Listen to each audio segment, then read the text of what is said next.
பொதுவாகவே நீதிமன்றங்களுக்கு போய் அசிங்கப்படுவது என்பது ராகுல் காந்திக்கு புதுசு இல்ல. இன்னைக்கு மீண்டும் ஒரு முறை ராகுல் காந்தி நீதிமன்றத்தில் அசிங்கப்பட்டிருக்காரு. என்னன்னா, நீங்க தொடர்ச்சியாக இந்தியாவோட நிலப்பகுதி சைனாவால ஆக்கிரமிக்கப்பட்டிருக்கு என்று குற்றம் சாட்டுறீங்களே, இதற்கு என்ன ஆதாரம் உங்கள்கிட்ட இருக்கு என்று நீதிமன்றம் கேள்வி கேட்டிருக்காங்க. அது மட்டும் இல்ல, அடுத்து நாக்க புடுங்குற மாதிரி நீதிமன்றம் ஒரு கேள்வி கேட்டிருக்கு. ஒரு உண்மையான இந்தியனாக இருந்தால் அவங்க யாரும் இப்படி பேச மாட்டாங்க, உண்மையான இந்தியன் யாரும் இப்படிப்பட்ட ஸ்டேட்மெண்ட்ஸ் விட மாட்டாங்க என்று சொல்லியிருக்காங்க. ராகுல் காந்திக்கு இதை விட ஒரு அசிங்கம் தேவையில்லை. இனிமே அவர் வெளியில தலை காட்ட முடியாது அப்படிங்கிற அளவுக்கு அசிங்கப்பட்டாச்சு இன்னைக்கு நீதிமன்றத்தில். பொதுவாகவே பொதுவெளியில பொய் சொல்லிட்டு அதுக்கப்புறமா பகிரங்க மன்னிப்பு கேட்பது அப்படிங்கிறது ராகுல் காந்தியோட ஒரு வழக்கம். பலமுறை பொய் சொல்லியிருக்காரு, பலமுறை பகிரங்க மன்னிப்பும் கேட்டிருக்காரு. இப்படி சமீபத்தில் அருண் ஜேட்லி குறித்து அவர் பேசிய சர்ச்சை கருத்து நாடு முழுக்க மிகப்பெரிய கொந்தளிப்பை ஏற்படுத்தியது. ஃபார்ம் லாஸ், வேளாண் சட்டங்கள் 2020ஆம் ஆண்டு பாஜக அரசால் அறிமுகப்படுத்தப்பட்டது. ஆனால் 2019 இறந்து போன அருண் ஜேட்லி அவர்கள் என்கிட்ட வந்து மிரட்டல் விடுத்தாரு, நீங்க வேளாண் சட்டங்களை கடுமையாக எதிர்க்கக்கூடாது என்று பேசினாரு என்று ராகுல் காந்தி பொதுவெளியில் பேசினது. பாஜக தரப்புலேருந்து இதற்கு ஒரு கடுமையான ரிப்ளை கொடுத்திருக்காங்க. எப்படி 2019 இறந்து போன அருண் ஜேட்லி அவர்கள் 2020ஆம் ஆண்டு அதுவும் நேரடியாக உங்கள்கிட்ட வந்து மிரட்டல் விடுக்க முடியும்?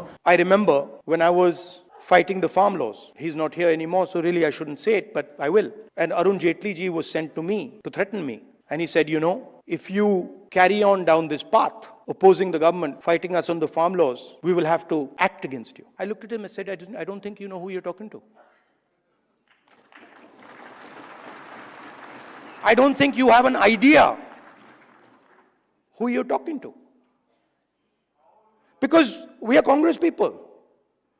We're not cowards. We're not going to bend. The British couldn't bend us. The superpower couldn't bend us. Who the hell are you? ஒருவேளை நீங்க கனவு கண்டிருப்பீங்க என்று பாஜக ஒரு கார்ட்டூன் வெளியிட்டிருக்கு. அந்த கார்ட்டூன்ல ராகுல் காந்தி அவர்கள் கனவுலேயே அருண் ஜேட்லியோட சண்டை போட்டுட்டு இருக்காரு. அந்த மாதிரி ஒரு கார்ட்டூன் வெளியாகி இருக்கு. இது குறித்து அருண் ஜேட்லி அவர்களுடைய மகன் ஒரு ட்வீட் ஒன்று போட்டிருக்காரு. ராகுல் Gandhi now claims my late father Arun Jaitley threatened him over the farm laws. Let me remind him, my father passed away in 2019. The farm laws were introduced in 2020. Most importantly, it was not in my father's nature to threaten anyone over an opposing view. He was a staunch Democrat and always believed in building consensus. If at all such a situation was to occur, as it often does in politics, he would have invited a free, open discussion to arrive at a mutually acceptable solution to all. That was simply who he was, and that remains his legacy today. I would appreciate Rahul Gandhi being mindful while speaking of those not with us. He attempted something similar with Manohar Parrikar ji, politicizing his final days, which was in equal poor taste. Let the departed rest in peace. என்னுடைய தந்தை அருண் ஜேட்லி அவர்கள் 2019ஆம் ஆண்டே இறந்து விட்டார். ஆனால் எப்படி 2020 வந்து மிரட்டினாரு அப்படின்னு சொல்றீங்க? அதை தவிர ஒரு அப்போசிங் கருத்து இருக்கு, எதிர்கருத்து இருப்பதாலேயே என்னுடைய அப்பா இயல்பாகவே ரொம்ப எளிமையாக பழகக்கூடியவர், யாரையும் மிரட்ட மாட்டாரு, அதுதான் அவருடைய குணம். இறந்து போனவர்களை பற்றி இப்படி அவதூறு பரப்புவது என்பது ராகுல் காந்திக்கு புதுசு இல்லை. இதுக்கு முன்னாடியே பார்த்தீங்கன்னா கோவாவினுடைய முன்னாள் சீஃப் மினிஸ்டர் மனோகர் பாரிக்கர் அவர்கள் பற்றி அவதூறு பரப்பியிருந்தார். அதற்கு கடுமையான எதிர்வினை வந்தது. இப்போது மீண்டும் மற்றும் ஒரு இறந்தவர் பற்றி பேசிட்டு இருக்காரு ராகுல் காந்தி அவர்கள். இதெல்லாம் பயங்கரமான சீப் பாலிடிக்ஸ் என்று பதிவிட்டிருக்காரு. ராகுல் காந்தி இந்த மாதிரி ஸ்டேட்மெண்ட் விட்டதுக்கு அப்புறமா ஒரு வீடியோ சோஷியல் மீடியாவில் வைரலாக போயிட்டு இருக்கு. அது என்னன்னு பார்த்தீங்கன்னா, அருண் ஜேட்லி அவர்கள் ஒவ்வொரு முறையும் ராகுல் காந்தியோட ஸ்டேட்மெண்ட்டுக்கு பார்லிமெண்ட்டில் பதிலளித்தது. இது வரைக்கும் ராகுல் காந்தியோட வரலாற்றிலேயே அருண் ஜேட்லி அவர்கள் கொடுத்த ரிப்ளை மாதிரி வேறு யாரும் கொடுத்துருக்க மாட்டாங்க. பாயிண்ட் பை பாயிண்டாக ராகுல் காந்தி ரஃபேல் பற்றி வச்ச கிளைம்ஸ்லேருந்து மற்ற எல்லாத்துக்குமே ரொம்ப டீட்டெயில்டாக அவர் எவிடன்ஸோட பதிலளிச்சிருப்பாரு. जिस कंपनी का नाम लिया गया, डसॉल्ट ने कहा हम उनसे 3 या 4% खरीदेंगे. 3 या 4% बनता है 800 करोड़. उस 800 करोड़ को कह दो वो ऑफसेट सप्लायर है. राहुल जी मानते हैं कि वो रफाल का मैन्युफैक्चरर है. इनका ज्ञान तो एबीसी से शुरू करना पड़ेगा. वो ऑफसेट सप्लायर है. और कितने का टोटल ऑफसेट? 29,000 के, किसी से 200 करोड़ के, किसी से 500 करोड़ के, किसी से 800 करोड़ के. और यहां क्या लिखा है? 1,30,000 करोड़. 30,000 करोड़ ट्रांजैक्शन 58,000 करोड़ का है. ऑफसेट होगा 1,30,000 करोड़ के.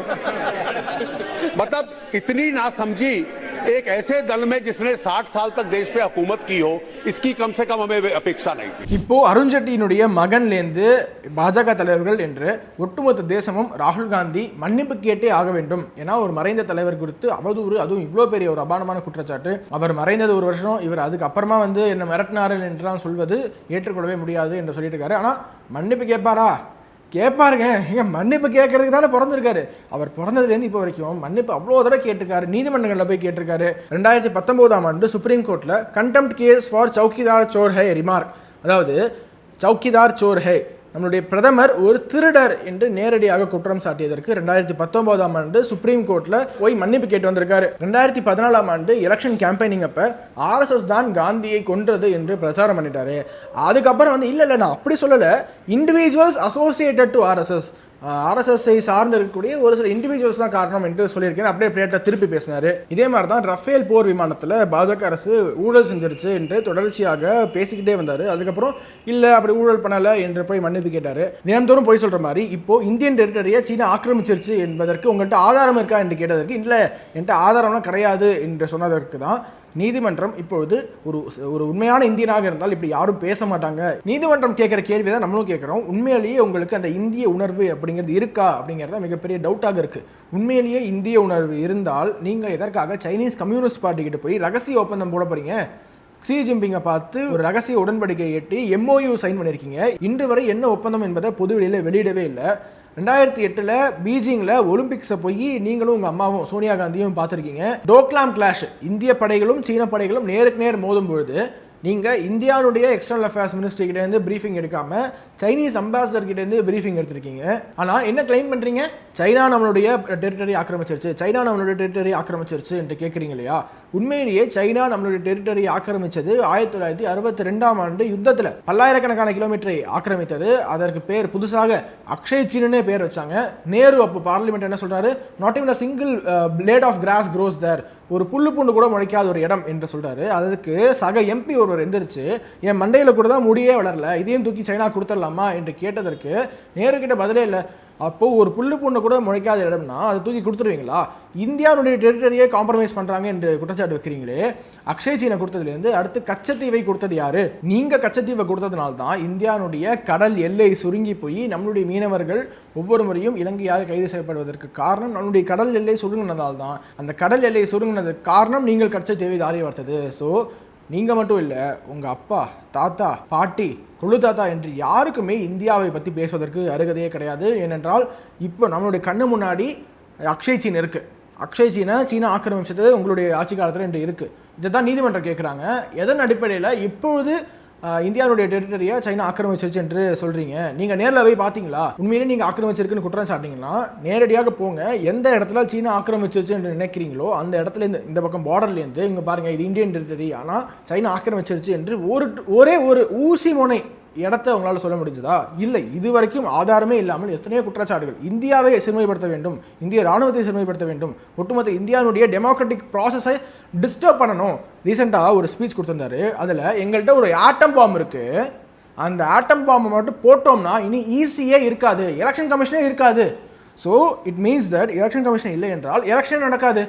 ஸோ ஒரு சர்வாதிகார ஆட்சியை கொண்டு வருவோம் என்பதை மறைமுகமாக கூறிய ராகுல் காந்தி நாங்கள் ஜனநாயகத்தின் காவலன் என்று கான்ஸ்டிடியூஷன் புக்கை தூக்கிட்டு சொல்லிட்டு இருக்காரு. எப்படி இது நியாயமாகும்?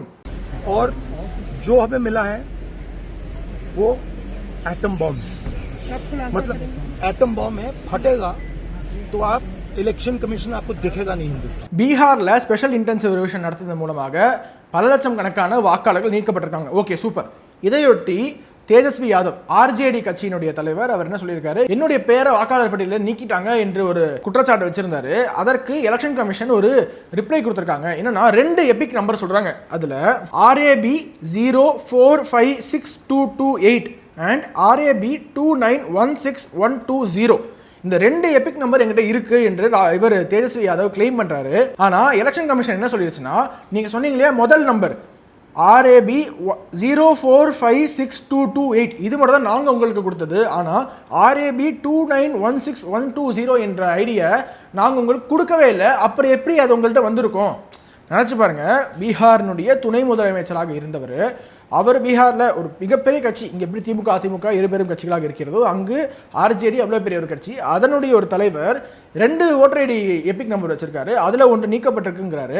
அப்போது பீகாரில் இவருக்கே 2 ஓட்டர் ஐடி, எல்லாரும் இவரை க்ளோஸாக வாட்ச் பண்ணிட்டே இருப்பாங்க, ஃபாலோ பண்ணிட்டே இருப்பாங்க, இவராலே 2 எபிக் நம்பர் எடுக்க முடியுதுன்னா சாதாரண மக்களால் எவ்வளோ ஓட்டர் ஐடி வந்து இங்கே ஃபேக்காக எடுக்க முடியும்? ஆமாம், இந்த ஒட்டுமொத்த சிஸ்டம் தான் நம்ம ப்ளேம் பண்ணி ஆகணும். ஒட்டுமொத்த சிஸ்டமும் இங்கே வந்து லூப் ஹோலாக இருக்கிறது. அதனால தான் ஃபேக் ஆதார் ஈஸியாக எடுக்க முடியுது, ஃபேக் ஓட்டர் ஐடி ஈஸியாக எடுக்க முடியுது. இதை களையெடுப்பதற்காக தான் election commission special intensive revision என்று கொண்டு வந்திருக்காங்க. இது நாளுக்கு நாள் ரொம்பவும் பரபரப்பாக பேசப்பட்டு கொண்டே இருக்கிறது.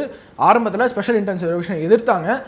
இறந்து போனவங்க, இடம் பெயர்ந்து மொத்தமாக பர்மனண்டாக ஷிஃப்ட் ஆனவங்க, 2 முறை 3 முறை ரிப்பீட் ஆனவங்க, இவங்களுடைய பேர்லாம் நீக்கக்கூடாது என்று ஒரு கோரிக்கை வைக்கிறீங்களா? எப்படி நியாயமாக இருக்கும்? இதை நீக்கினா நாங்கள் எலெக்ஷன் கமிஷன் இல்லாமல் பண்ணிடுவோம் என்று ராகுல் காந்தி மிரட்டுறாரு. இதெல்லாம் பகிரங்க மிரட்டல் இல்லையா? ஜனநாயகத்து மேலே தொடுக்கப்பட்ட போர் இல்லையா? இது இப்போ இல்லைங்க, ராகுல் காந்தி முன்னாடியே we are fighting the Indian state itself என்று பகிரங்கமாக அறிவிச்சிருக்காரு. We are now fighting the BJP, the RSS and the Indian state itself. It's not about BJP, it's not about the RSS, it's not about the system. We are fighting the Indian state itself என்று ஒட்டுமொத்தமாக இந்த தேசத்தின் மீதும் நாங்கள் போர் புரிகிறோம் என்று அவர் பகிரங்கமாக அறிவித்த பிறகு ராகுல் காந்தி மேலே இன்னும் என்ன எதிர்பார்க்க முடியும்? ஸோ இந்த வீடியோவில் ரீசெண்ட் டெவலப்மெண்ட்ஸ் அபவுட் ராகுல் காந்தியை பார்த்துருக்கோம். ஸோ அடுத்தடுத்து வரக்கூடிய வீடியோஸில் இன்னும் அவரை ப்ரூட்டலாக எக்ஸ்போஸ் பண்ண போகிறோம். தொடர்ச்சியாக நம்முடைய சேனலோட இணைஞ்சிருங்கள். வணக்கம், வந்தே மாதரம்.